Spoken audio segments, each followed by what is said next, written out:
Hello guys, எல்லாருக்கும் வணக்கம். Welcome back to my channel. Yes guys, இது வந்து ஒரு இன்ஃபர்மேஷன் வீடியோ தான். நான் வந்து 2 இன்ஃபர்மேஷன் கொண்டு வந்திருக்கேன். இந்த 2 இன்ஃபர்மேஷன் உங்களுக்கு நான் ஷேர் பண்ணுறேன்.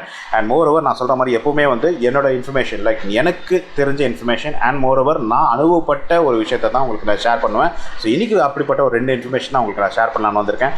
வாங்க மக்களே, வீடியோவில் போய் பார்க்கலாம்.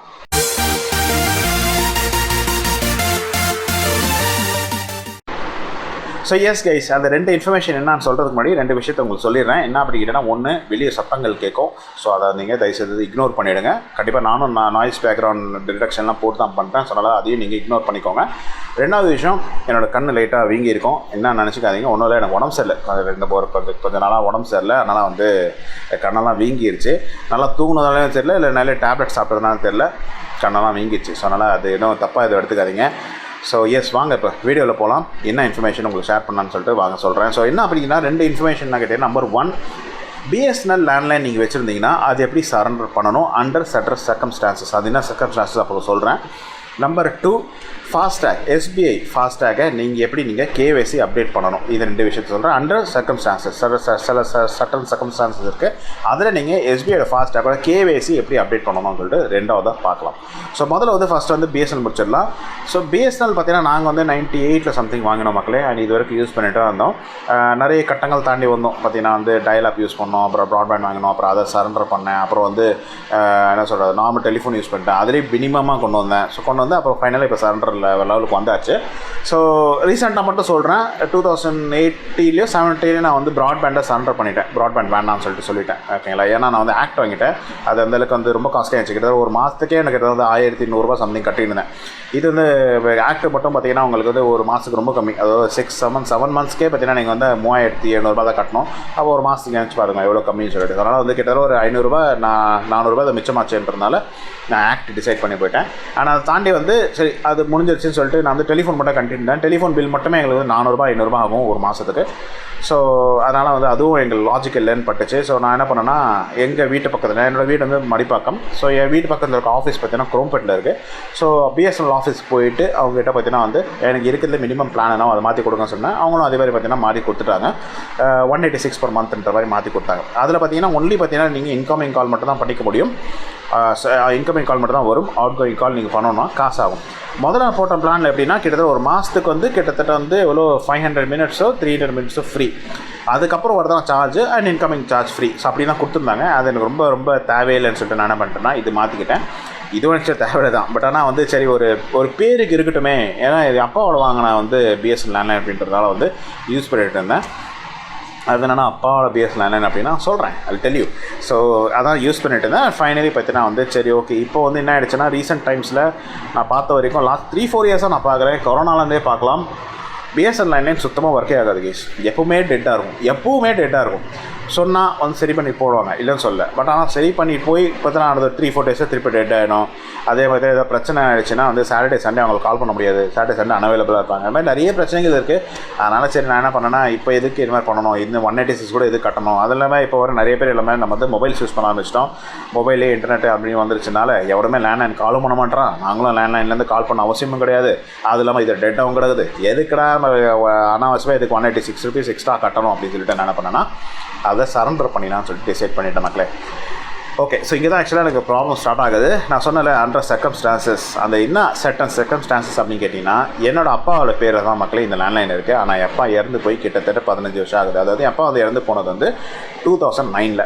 ஸோ கிட்டத்தட்ட 15 years ஆகிடுச்சு அப்பா இறந்து போய். இப்போது நான் வந்து என்னோடய லேண்ட்லைனை சப்மிட் பண்ணணும், ஏன்னா சரண்டர் பண்ணணும். அதாவது அப்பாவோட பேரில் இருக்க லேண்ட்லைனை நான் சரண்டர் பண்ணணும்னா என்ன ப்ரொசீஜர் அப்படின்னு சொல்லிட்டு தான் நான் கேட்கணும்னு சொல்லிட்டு தான் என்ன பண்ணேன்னா, ஐ கால் தி கஸ்டமர் சப்போர்ட், நம்மளோட 1500. அதுக்கு நான் கால் பண்ணேன்.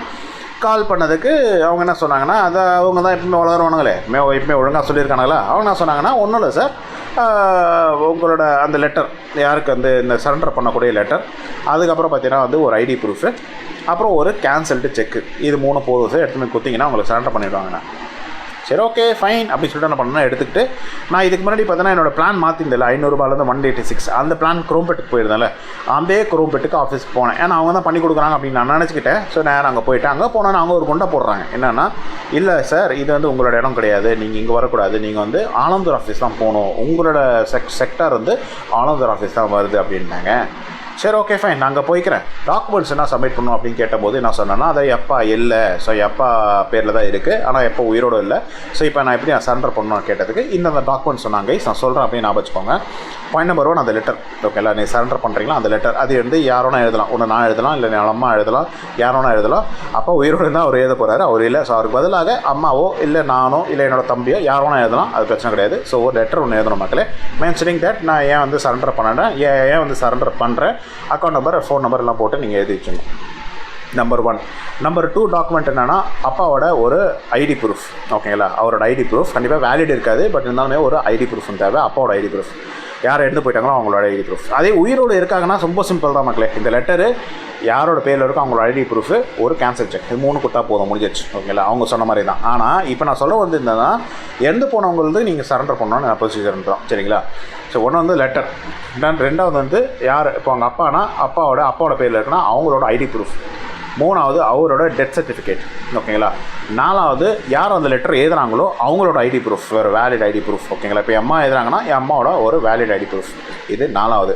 5வது லீகல் ஏர் சர்டிஃபிகேட், என் அம்மாவுக்கு அவங்க என்ன சம்பவம்ன்றது அவங்களுக்கு தெரியணும்ல, ஸோ அதனால் வந்து அந்த லீகல் ஏர் சர்டிஃபிகேட் 5. 6வது 6th ஒன், சாரி இந்த ஃபிங்கர் காட்டுறேன், 6th ஒன் பார்த்தீங்கன்னா வந்து 6th ஒன் பார்த்தீங்கன்னா வந்து இது கேன்சல்டு செக், இது வந்து 6th ஒன். அண்ட் 7th ஒன்று இருக்குது, இது கேன்சல் செக் 6th ஒன். இதோட பார்த்தீங்கன்னா உங்கள் வீட்டில் வச்சுக்கோங்க, டாக்குமெண்ட்ஸ்லாம் ரெடி பண்ணி வச்சுக்கோங்க. 7வது டாக்குமெண்ட் ஒன்று இருக்குது, அது என்னன்னா ஜியோ. அது ஜியோன்றது நீங்கள் எங்கே கொடுப்பாங்க அப்படின்னா டெலிஃபோன் எக்ஸ்சேஞ்ச் போகணும் நீங்கள், அதாவது உங்கள் வீட்டு பக்கத்தில் இருக்க உங்களோட பிஎஸ்என் டெலிஃபோன் எக்ஸ்சேஞ்ச் இருக்கோம்ல, இப்போ எந்தனா மடிப்பாக்கம் டெலிஃபோன் எக்ஸ்சேஞ்ச்னா அந்த மடிப்பாக்கம் டெலிஃபோன் எக்ஸ்சேஞ்சுக்கு போய், நான் எக்ஸாம்பிள் தான் சொல்கிறேன், இப்போ என்னோட ஏரியா ஃபார் எக்ஸாம்பிள் என்னோட ஏரியா கோவிலப்பாக்கம்னு வச்சுக்கோங்க, நான் கோவிலப்பாக்கம் டெலிஃபோன் எக்ஸ்சேஞ்சுக்கு போகணும், அங்கே போயிட்டு என்னோட லேண்ட்லைன் இருக்குல்ல அந்த பாக்ஸ், அதை நான் அவங்ககிட்ட கொடுத்தேன்னா அதை சரண்டர் பண்ணேன்னா அவங்க என்ன பண்ணுவாங்கன்னா, ஓகே அவங்க வந்து எல்லா டெலிஃபோன் லைனை சரண்டர் பண்ணிட்டாங்க, ஓகே எல்லாமே கிளியர் ஆகிடுச்சு அப்படின்னு சொல்லிட்டு பண்ணுவாங்க, ஒரு ஜியோ பாஸ் பண்ணி கொடுப்பாங்க. இந்த மாதிரி வந்து ஓகே சார் எல்லாமே கிளியராக இருக்குது அப்படின்னு சொல்லிட்டு ஜியோ பாஸ் பண்ணி கொடுத்துட்டாங்கன்னா அந்த லெட்டர், அந்த ஜியோ பாஸ் பண்ணால் அந்த ஒரு டோக்கன் இருக்கும்ல அது. ஸோ இந்த 7 டாக்குமெண்ட்ஸ் எடுத்துக்கிட்டு நீங்கள் உங்கள் ஆஃபீஸ்க்கு போகணும் மக்களே, ஏதாவது பிஎஸ்என்எல் ஆஃபீஸ்க்கு போனீங்கன்னா அவங்க உங்களுக்கு எல்லாத்தையும் சரண்டர் பண்ணி டீஆக்டிவேட் பண்ணி விட்டுருவாங்க. அண்ட் உங்களுக்கு உங்களோட கேன்சல் செக் எதுவும் கேட்குறாங்கன்னா நீங்கள் ஆல்ரெடி டெபாசிட் ஒன்று கட்டிருப்பீங்க உங்கள் பிஎஸ்என்எல் வாங்க போதே, அந்த டெபாசிட்டை உங்களுக்கு ரீஃபண்ட் பண்ணுறது தான் அந்த கேன்சல் செக் கேட்குறாங்க. ஸோ அதை உங்களுக்கு டெபாசிட்டும் ரீஃபண்ட் பண்ணி கொடுத்துருவாங்க மக்களே. இதுதான் ஆக்சுவல் ப்ரொசீஜராக எனக்கு எங்கன்னா குரோம்பேட்டில் சொன்னாங்க. என்னடா சிரிக்கிறேன் அப்படின்னு கேட்டிங்கன்னா சொல்கிறேன், ஐல் டெல் யூ. ஸோ என்ன ஆச்சுன்னா நான் என்ன பண்ணேன்னா, சரி okay fine, first telephone exchange தான் போகணும் அப்படின்னு சொல்லிட்டு நான் என்ன பண்ணேன்னா என்னோட ஏரியா இருக்குல்ல டெலிஃபோன் எக்ஸ்சேஞ்ச் போனேன். ஏன்னா அதான் முதல்ல போய் ஜியோ வாங்கணும், ஜியோ வாங்கிட்டு இந்த டாக்குமெண்ட்ஸ் எடுத்துகிட்டு தான் நாங்கள் போவேணும்ல. ஸோ நான் என்ன பண்ணேன்னா என்னோடய பாக்ஸ் எடுத்துக்கிட்டு என்னோடய டெலிஃபோன் அந்த இன்ஸ்ட்ருமெண்ட் இருக்குல்ல எடுத்துக்கிட்டு நான் வந்து என்னோடய ஏரியா டெலிஃபோன் எக்ஸ்சேஞ்ச் போய் கேட்டால் அவங்க என்ன சொல்கிறாங்கன்னா, அதெல்லாம் ஒன்றும் தேவையில்லை சார், நீங்கள் இங்கேயே எல்லா டாக்குமெண்ட் சப்மிட் பண்ணிட்டாங்க, நாங்களே உங்களுக்கு வந்து டீஆக்டிவேட் பண்ணி விட்டுறோம் அப்படின்ட்டாங்க. ஆனால் பாதகா என்னடா அது நல்லா இருக்கே, சரி ஓகே நம்ம எதுக்கு அங்கே போகணும், சரி சொல்லிட்டு என்ன ப்ரொசீஜர்னு கேட்டேன். இங்கேயும் அதே தான் கேஸ் சொன்னாங்க, ஆனால் ரொம்ப டீட்டெயில் தான் சொல்லலை, என்னென்ன டாக்குமெண்ட்ஸ் சொல்கிறேன். இவங்க என்ன டாக்குமெண்ட்ஸ் கேட்டாங்கன்னா, ஒன்று வந்து அது லெட்டர், ஏன் சரண்டர் பண்ணுறீங்கன்ற ஒரு லெட்டர், டீட்டெயில்ஸோட சொல்லிட்டு ஒரு லெட்டர், அந்த லெட்டரு. ரெண்டாவது வந்து அப்பாவோட ஒரு ஐடி ப்ரூஃப், ஒன்று ஐடி ப்ரூஃபாக இருக்கலாம் இல்லைனா டெத் சர்டிஃபிகேட்டாக இருக்கலாம், ஏதோ ஒன்று கொடுத்தா போதும். ஸோ அந்த அப்பாவோட ஐடி ப்ரூஃப், நான் வந்து டெத் சர்டிஃபிகேட் கொடுத்தேன். ஸோ டெத் சர்டிஃபிகேட், ஏன்னா டெத் சர்டிஃபிகேட்ன்றது அவர் இறந்து போயிட்டு வந்து ப்ரூஃபாக இருக்குது, அவரோட ஐடி ப்ரூஃபாகவும் ஒரு ப்ரூஃபாக எழுது. So death certificate. 3வது என் அம்மா எழுதுனாங்கன்னா, இப்போ என் அம்மா தான் எழுதி கொடுத்தாங்க, ஸோ எம்மாவோட ஒரு ஐடி ப்ரூஃப். அண்ட் 4வது ஒரு கேன்சல் செக். அவ்வளோதான் கைஸ், இந்த 4 தான் எனக்கு டாக்குமெண்ட் நான் கொடுக்க வேண்டியது, வேறு எந்த லீகல் ஏரு அது மாதிரிலாம் எதுவுமே தேவையில்லை. ஸோ இந்த 4 டாக்குமெண்ட் நான் கொடுத்தோன்னே பார்த்தீங்கன்னா எனக்கு வந்து ஆட்டோமேட்டிக்காக வந்து அவங்க சரண்டர் பண்ணி கொடுத்துட்டாங்க, அவங்களே பார்த்தீங்கன்னா டீஆக்டிவேட் பண்ணிட்டாங்க மக்களே. ஸோ டீஆக்டிவேட் எப்போனா நீங்கள் லெட்டர் கொடுத்து அடுத்த நாளே உங்களுக்கு டீஆக்டிவேட் பண்ணிடுவாங்க ஆட்டோமேட்டிக்காக. ஸோ இதான் கைஸ் பார்த்தீங்கன்னா டீஆக்டிவேஷன் ப்ரொசீஜர். நீங்கள் இதுக்குன்னு பார்த்தீங்கன்னா நீங்கள் கிளம்பி குரோம்பேட்டுக்கோ இல்லை வந்து அண்ணா சாலைக்கோ அப்படின்னா நீங்கள் போயிட்டு இருக்கணும் அவசியம் இல்லை. உங்கள் ஏரியாவுக்குள்ள இருக்கிற டெலிஃபோன் எக்ஸ்சேஞ்சில் இந்த மேட்டரை சால்வ் பண்ணிக்கலான்றதா இது வீடியோனால இந்த இன்ஃபர்மேஷன் நான் உங்களுக்கு ஷேர் பண்ணுறேன், சரிங்களா. ஸோ இதை பண்ணணும். பட் அதுக்கப்புறம் என்ன ஆயிடுச்சுன்னா, சரி நான் சரண்டர் பண்ணிட்டு வந்துட்டேன். நான் எப்போ பண்ணேன்னா கரெக்டாக February 26th அன்றைக்கி பண்ண மக்களே. ஆக்சுவலாக 27th எனக்கு டீஆக்டிவேட் ஆகிடுச்சு, எனக்கு இன்ஃபர்மேஷன் தெரியல. அவங்க என்ன சொன்னாங்கன்னா, சரி இப்போ சரண்டர் பண்ணிட்டேன், ஏன் நான் லெட்டர் கொடுத்துட்டேன், அதுக்கான ரிசிப்ட் கொடுத்தா ரிசிப்ட்டும் கொடுக்கல. சரி ஓகே சரண்டர் பண்ணிட்டேன், இது சரண்டர் பண்ணிட்டேன் அப்படின்றதுக்காக எனக்கு டீஆக்டிவேட் ஆகிடுச்சு அப்படின்றதுக்காக அது மெசேஜ் வருமா அப்படின்னு கேட்டிங்கன்னா வரும் அப்படின்னு சொன்னாங்க. ஆனால் கிட்டத்தட்ட 10 நாள் ஆகி எனக்கு வந்து மெசேஜ் வரலை. அடுத்த மாதம் நான் வந்து February மாதத்தில் டீஆக்டிவேட் பண்ணேன். அடுத்த மாதம் மார்ச், லைக் இந்த மாதம் பார்த்தீங்கன்னா எனக்கு ஆட்டோமேட்டிக்காக மார்ச் மந்தில் எனக்கு ஆட்டோமேட்டிக்காக பார்த்தீங்கன்னா எனக்கு வந்து பில் வருது. வேறு பே பண்ணுங்கள் அப்படின்னு சொல்லிட்டு எனக்கு காண்டாயிடுச்சு. நான் என்ன பண்ணேன்னா கிளம்பி நேரம் வந்து அதே டெலிஃபோன் எக்ஸ்சேஞ்ச் போனால் போய் கேட்டதுன்னா சொன்னேன், இல்லை சார் டீஆக்டிவேட் பண்ணிடுச்சு, அந்த மெசேஜ் வந்துட்டு தான் இருக்கும் ஆட்டோமேட்டிக்காகவே, அது நீங்கள் வந்து இக்னோர் பண்ணிவிடுங்க, உங்களுக்கு டீஆக்டிவேட் ஆகிடுச்சு சொல்லிட்டு ஓப்பன் பண்ணி என் சிஸ்டம்லேயே காட்டினாங்க. அவங்க சிஸ்டம்லேயே காட்டினதுக்கு டீஆக்டிவேட்னு போட்டுச்சு. ஆனால் கேட்டேன் எதுக்கு மெசேஜ் வரல அப்படின்னா, மெசேஜ் வரும் சார் அப்படின்னாங்க. ஆனால் இது வரைக்கும் எனக்கு மெசேஜ் வந்தால் பாடு இல்லை.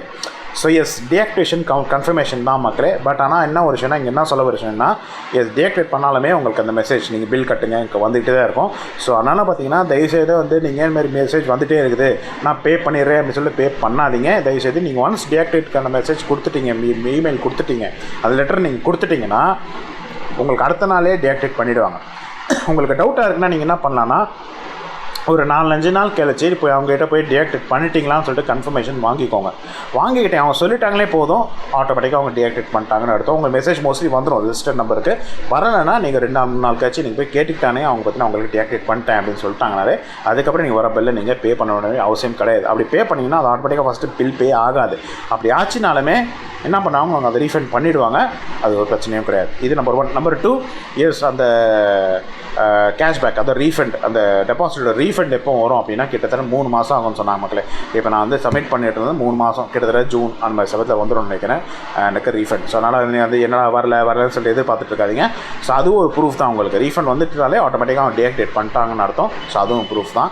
இதையும் தாண்டி உங்களுக்கு ப்ரூஃப் என்னென்னா, ஒன்றும் மக்களே, நீங்கள் அந்த மாதிரி ஃபோனை சப்மிட் பண்ணிவிட்டு ஒரு 4-5 நாள் கழிச்சு உங்களோட அந்த நம்பருக்கே நீங்கள் கால் பண்ணுங்கள். கால் பண்ணிங்கன்னா this number does not exist அப்படின்னு வந்துட்டுனாலே yes your number has been டீஆக்டிவேட்டட்னு அர்த்தம். சொல்லி முடிஞ்சது. ஸோ இதான் கைஸ் பார்த்தீங்கன்னா information number 1 about how to surrender your telephone like your BSNL landline successfully. So ஓகேங்களா. ஸோ இதுதான் நம்பர் 1 மக்களே. Number 2, Fastrack SBI. இது வந்து எப்படி KYC அப்டேட் பண்ணணும்.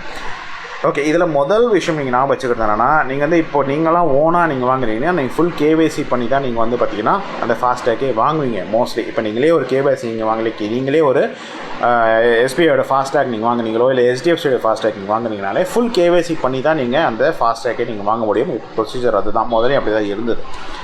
ஆனால் இப்போ நான் சொல்லக்கூடிய இந்த சர்டன் சர்க்கம்ஸ்டான்சஸ் சொன்னல, இது எப்போ வரும் அப்படின்னு கேட்டிங்கன்னா 2 விஷயத்துக்கு வரும். ஒன்று என்னென்னா, இந்த SBI ஃபாஸ்டேக் நீங்கள் வாங்கலை, இப்போ நீங்கள் ஒரு புதுசாக ஒரு கார் எடுக்கிறீங்க, லெட்ஸே ஒரு டாட்டா காரோ இல்லை வந்து ஒரு மாருதி. இப்போ நான் வந்து மாருதி எடுத்தேன், சுசுக்கி. ஸோ சுசுக்கி கார் எடுக்கும் போது ஆட்டோமேட்டிக்காக அவங்க என்ன பண்ணுவாங்கன்னா, அவங்களே உங்களுக்கு ஃபாஸ்டாக ரெடி பண்ணி கொடுத்துருவாங்க.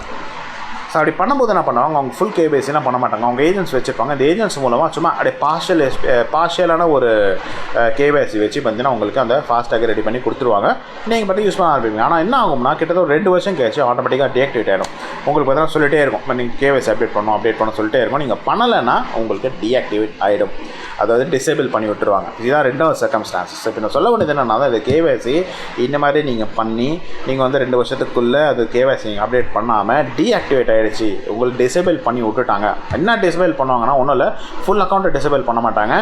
மோஸ்ட்லி என்ன பண்ணுவாங்கன்னா, உங்களுக்கு அந்த கேஷ் லோடிங் இருக்கும்ல, ரீசார்ஜ் பண்ணுறது, அதை டிசேபிள் பண்ணி விட்டுருவாங்க. ஸோ நீங்கள் கேஷை நீங்கள் ரீசார்ஜ் பண்ணால் தான் நீங்கள் டோல்கேட்ஸில் கட்ட முடியும், இல்லைனா அது மைனஸில் போயிடும். ஸோ அதனால் பார்த்தீங்கன்னா அந்த ரீசார்ஜை டிசேபிள் பண்ணி விட்டுருவாங்க. ஸோ அதுக்கு தான் நீங்கள் இந்த KYC பண்ணி ஆக வேண்டும் மக்களே. ஸோ இதுக்கு வந்து 2 ப்ரொசீஜர் இருக்குது மக்களே, எப்படி நீங்கள் KYC அப்டேட் பண்ணணும்னு சொல்லிட்டு. ப்ரொசீஜர் நம்பர் 1, நீங்கள் டீஆக்டிவேஷன் பண்ணுறதுக்கு ஆகிறதுக்கு முன்னாடியே எப்போ வந்து உங்களுக்கு தெரியும், 2 சொல்லிட்டே இருப்பாங்க, மெசேஜ் வந்துகிட்டே இருக்கும் மாதிரி, kindly update the KYC, kindly update the KYC to avoid the deactivation சொல்லிட்டு வந்துகிட்டே இருக்கும். அதுக்கு முன்னாடியே நீங்கள் வந்து KYC அப்டேட் பண்ணுறது ரொம்ப ரொம்ப நல்லது.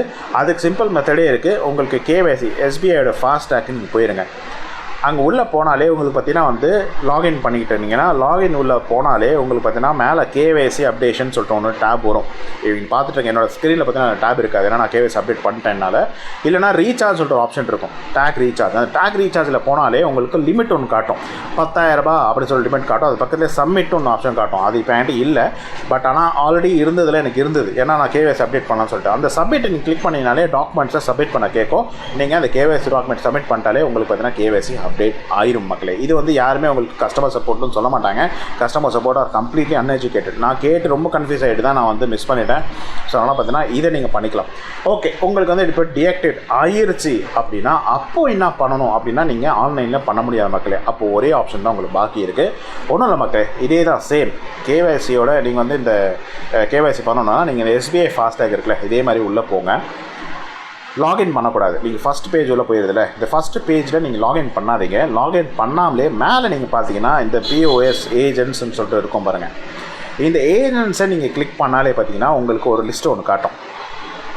இந்த லிஸ்ட்டில் பார்த்தீங்கன்னா உங்களுக்கு நிறைய லிஸ்ட் இருக்கும். இந்த லிஸ்ட்டில் பார்த்தீங்கன்னா வந்து உங்களுக்கு என்ன மாதிரி ஆட்கள் தேவையோ நீங்கள் தேர்ந்தெடுத்து நீங்கள் கால் பண்ணி நீங்கள் கேஒய்சியை முடிச்சுக்கலாம் மக்களே. இப்போ இந்த லிஸ்ட்டில் காட்டுதில்ல, இந்த லிஸ்ட்டில் பார்த்தீங்கன்னா மேலே பார்த்தீங்கன்னா சர்ச் இருக்குது. இந்த சர்ச் ஆப்ஷனில் போய்ட்டு நீங்கள் ஃபார் எக்ஸாம்பிள் இது வந்து ஹோல் இந்தியாக்கான லிஸ்ட்டு. ஸோ நீங்கள் சென்னை இல்லை காஞ்சிபுரம், நீங்கள் எந்த லொக்கேஷன், ஈரோடோ இல்லை எந்த லொக்கேஷனோ நீங்கள் அதை போட்டிங்கனாலே போதும். உங்கள் லொக்கேஷனில் இருக்க என்னென்ன ஏஜென்ட்ஸ் இருக்குது காட்டிடும். ஸோ அந்த ஏஜென்ட்ஸை போய்ட்டு நீங்கள் நம்பர் எந்த நம்பர் வேணும்னு சொல்லிட்டு நீங்கள் பார்த்து யாரை நீங்கள் காண்டாக்ட் பண்ண நினைக்கிறோமோ அந்த நம்பரை நீங்கள் காண்டாக்ட் பண்ணி அப்படின்னா அவங்க உங்களுக்கு ஹெல்ப் பண்ணி கொடுப்பாங்க மக்களே. This is not free of charge. Maybe சிலவங்க ஃப்ரீயாக பண்ணி கொடுப்பாங்களா எனக்கு தெரியல. பட் எனக்கு வந்து கிட்டத்தட்ட 300 ரூபாய் சார்ஜ் பண்ணார் இந்த ஒரு கேஒய்சி அப்டேஷனுக்கு மட்டுமே. ஸோ கண்டிப்பாக சார்ஜ் பண்ணுவாங்க, அதை பண்ணி தான் ஆகணும், வேறு வழியே கிடையாது. இது வந்து எஸ்பிஐயில் வந்து இது ஒரு மெத்தடாக வச்சுருக்காங்க, காசை பறிக்கிறதுக்காகவா என்னன்னு தெரியல. But this is what they do. So deactivate ஆகிடுச்சுன்னா நீங்கள் ஏஜென்ட் மூலமாக தான் நீங்கள் போய் ஆகணும். இந்த மாதிரி நீங்கள் காண்டாக்ட் பண்ணி தான் ஆகணும் மக்களே. இப்போ இப்போதைக்கு சென்னையில் பார்த்தீங்கன்னா டோட்டலாக ஒரு 11 ஏஜென்ட் தான் இருக்காங்க. சில 17 ஏஜென்ட் சொல்லிட்டு என்ட்ரியில் காட்டும். பட் அன்ஃபார்ச்சுனேட்லி 11 ஏஜென்ட் தான் இருக்காங்க. ரீசன் எப்படின்னு கேட்டிங்கன்னா அந்த மற்ற நம்பர்ஸ்க்கு வந்து நம்பர் கிடையாது, மற்ற இப்போ ஏஜென்ட்ஸ்க்கு நம்பர் போடலை. அதுமாதிரி லொக்கேஷன் பார்த்தீங்கன்னா மாறி போட்டுருவாங்க. ஆனால் சென்னைன்னு காட்டுது, அந்த லொக்கேஷன் மாறி காட்டுது. ஸோ ஆக்சுவலாக பார்த்தீங்கன்னா 11 ஏஜென்ட் தான் இருக்காங்க. ஸோ இந்த ஏஜென்ட்ஸில் நீங்கள் ஒரு ஏஜென்ட்டுக்கு நீங்கள் கால் பண்ணுங்கள். எல்லா ஏஜென்ட்டும் ஃபோன் எடுத்துட மாட்டாங்க. எல்லா ஏஜென்ட்டுக்கும் முடிஞ்ச வரைக்கும் கால் பண்ணி பாருங்கள். எந்த ஏஜென்ட் எடுக்கிறாங்களோ நீங்கள் அந்த ஏஜென்ட்டை நீங்கள் கால் பண்ணி நீங்கள் மேட்ரு முடிச்சுக்கலாம். பார்த்தீங்கன்னா வந்து பொன்ராஜ் அப்படின்னு சொல்லிட்டு இருந்தார். அவரை நான் காண்டாக்ட் பண்ணேன். அவர் பார்த்தீங்கன்னா எனக்கு ஹெல்ப் பண்ணி எல்லாம் பர்ஃபெக்டாக பண்ணி கொடுத்தாரு. 300 ரூபாய் வாங்கிக்கிட்டாரு. ஃபஸ்ட்டு பண்ணி அப்டேட் பண்ணும்போது கொஞ்சம் தப்பு பண்ணார். பட் ரெண்டாவது பண்ணும்போது அவர் ஹெல்ப் பண்ணி எனக்கு எல்லாமே பர்ஃபெக்டாக பண்ணி இப்போது பேக் டு தி நார்மல் வந்துருச்சு மக்களே. அண்ட் இதை தாண்டி இன்னொரு விஷயம் நான் வச்சுக்கோ மக்களே, நீங்கள் வந்து மினிமம் பேலன்ஸ் மெயின்டைன் பண்ணணும். மைனஸ்லையோ இல்லை மினிமம் பேலன்ஸ் மெயின்டைன் பண்ண போயிட்டானாலும் உங்களுக்கு வந்து டிசேபிள் பண்ணி விட்டுருவாங்க உங்களோட ரீசார்ஜை. அதுக்கப்புறம் நீங்கள் திருப்பி நீங்கள் அதை எனேபிள் பண்ணணும் அப்படின்னா yes you need to recharge it back to the normal position. நீங்கள் நார்மலாக ஒரு அட்லீஸ்ட் ஒரு 1000 ரூபாய் நீங்கள் அப்படி ரீசார்ஜ் பண்ணால் உங்களுக்கு அது டிசேபிள் வந்து எனேபிள் பண்ணிவிடுவாங்க. அதேமாதிரி கேஒய்சி மஸ்ட்டு நீங்கள் பண்ணி தான் ஆகணும். ஸோ இதில் வந்து ஒரு முக்கியமான விஷயம் நான் வச்சுக்கணும் மக்களே, எனக்கு தெரிஞ்ச வரைக்கும் இது வந்து ஒரு டிப்பாக நான் சொல்கிறேன். நான் அதை பண்ணலை. கார் நீங்கள் புதுசாக எடுக்கிறீங்க அப்படின்ற போது இப்போ நீங்களே கேஒய்சி வாங்கினா ஃபுல் கேஒய்சி தான் பண்ணுவீங்க. அது HDFCயாக இருக்கட்டும், இல்லை வந்து SBI இருக்கட்டும், இல்லை வேறு எந்த பேங்காக இருக்கட்டும், பேடிஎம்மாக இருக்கட்டும், ஃபுல் கேஒய்சி பண்ணி தான் நீங்கள் பேடிஎம் ஃபாஸ்டேக்கை வாங்குவீங்க. ஆனால் இதே நீங்கள் ஒரு புது கார் எடுக்கிறீங்க அப்படின்னா தயவுசெய்து அவர்கிட்ட சொல்லிவிடுங்க, எனக்கு வந்து ஃபுல் கேஒய்சி பண்ணி எனக்கு வந்து ஃபாஸ்டேக்கை குடியா, நீ எந்த பேங்க்லாம் எடு.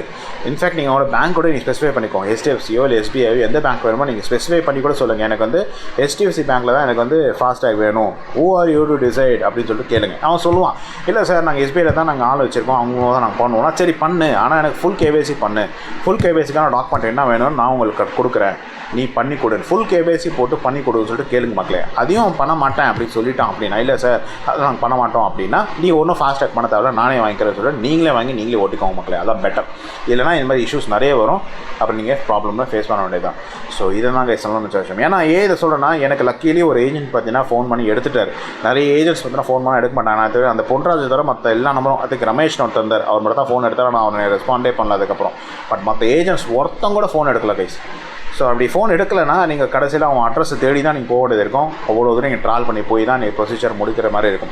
ஸோ அதனால் எனக்கு தெரிஞ்ச வரைக்கும் நீங்கள் அவ்வளோ ஹேசல் ஃப்ரீயாக அவ்வளோ கஷ்டப்பட வேண்டாம். ஹேசல் ஃப்ரீயாக போகணுன்னா எனக்கு தெரிஞ்ச வரைக்கும் முதல்ல நீங்கள் பண்ணும்போதே ஃபுல் கேஒய்சி போட்டு பண்ணிட்டீங்கன்னா உங்களுக்கு எந்த இஷ்யூவும் இருக்காது மக்களே. ஸோ அதுதான் நான் சொல்ல நினச்சேன் ஒரு விஷயம். So this is how you to update the KYC for SBI FASTag. இதை தாண்டி நீங்கள் சரண்டரும் பண்ணிக்கலாம்.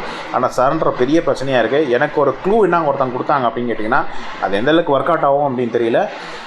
ஒரு ஃபாஸ்டேக்கு ஒரு நம்பர் மட்டும் தான் அலவுடு நினைக்கிறேன். அதுக்கு ஒரு லைக் என்ன சொல்கிறது, ஒருத்தருக்கு ஒரு ஃபாஸ்டேக் தான் அலவு அப்படின்னு சொல்கிறாங்க. ஆனால் எனக்கு தெரிஞ்சு இன்னொருத்தர் நான் கேட்டபோது என்ன சொன்னாங்கன்னா, எஸ் தட்ஸ் ட்ரூ, பட் ஆனால் வந்து நீங்கள் மல்டிபிள் நம்பர்ஸ் யூஸ் பண்ணிக்கலாம்.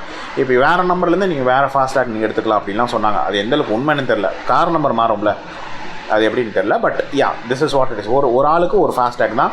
ஸோ அப்படி நீங்கள் SBI நீங்கள் சரண்டர் பண்ணணும்னு நினச்சிங்கன்னா அகைன் நீங்கள் ஏஜென்ட் மூலமாக போய் தான் நீங்கள் சரண்டர் பண்ணணும். அவங்களுக்கு திருப்பி ஒரு 300 ரூபாய் கொடுத்து தான் நீங்கள் சரண்டர் பண்ணி தான் நீங்கள் வேறு வாங்குற மாதிரி இருக்கும். ஸோ என்னோட அட்வைஸ் என்ன, எனக்கு தெரிஞ்சு SBIயோட ஃபாஸ்டேக் போகாதீங்க. HDFC ஃபாஸ்டேக்கே இந்த ஃபாஸ்டேக்கே நல்லா தான் இருக்குது. என் தம்பி அதான் யூஸ் பண்ணிட்டுருக்கான் அவன் காருக்கு. பர்ஃபெக்டாக தான் போயிட்டுருக்கு. ஸோ எனக்கு தெரிஞ்ச வரைக்கும் இதாக கைஸ் நான் வந்து சொல்ல நினச்ச விஷயம். ஸோ கொஞ்சம் பெரிய வீடியோ தான் போயிருக்கோம், கொஞ்சம் ஷார்ட் வீடியோ நினச்சேன். பட் நிறைய இன்ஃபர்மேஷன் உங்களுக்கு ஷேர் பண்ணியிருப்பேன் நினச்சேன். ஏன்னா இது நான் ரொம்ப டென்ஷன் அனுபவிச்சிட்டேன். இந்த 2 விஷயத்தில் பார்த்தீங்கன்னா செம டென்ஷன் அனுபவிச்சிட்டேன். ஸோ ஃபைனலி பார்த்தீங்கன்னா இப்போ எனக்கு அது 2 சால்வ் ஆயிடுச்சு. ஸோ அதான் கைஸ் உங்களுக்கு ஷேர் பண்ண நினச்சேன். உங்களுக்கு ஏதாவது கொஸ்டின்ஸ் இருந்ததுன்னா கீழே வந்து கமெண்ட்டில் மென்ஷன் பண்ணுங்கள். எனக்கு தெரிஞ்சால் கண்டிப்பாக ஆன்சர் பண்ணுறேன். நான் அடுத்த வீடியோ சந்திக்கிறேன் கைஸ். தயவுசெய்து வீடியோக்கு வந்து லைக் பண்ணுங்கள், ஷேர் பண்ணுங்கள், முடிஞ்சால் என்னோட சேனலுக்கு சப்ஸ்கிரைப் பண்ணுங்கள். நான் அடுத்த வீடியோ சந்திக்கிறேன். another beautiful product review or topic like this. Until this is Rajiv signing off. Take care, stay safe, stay happy, and bye guys.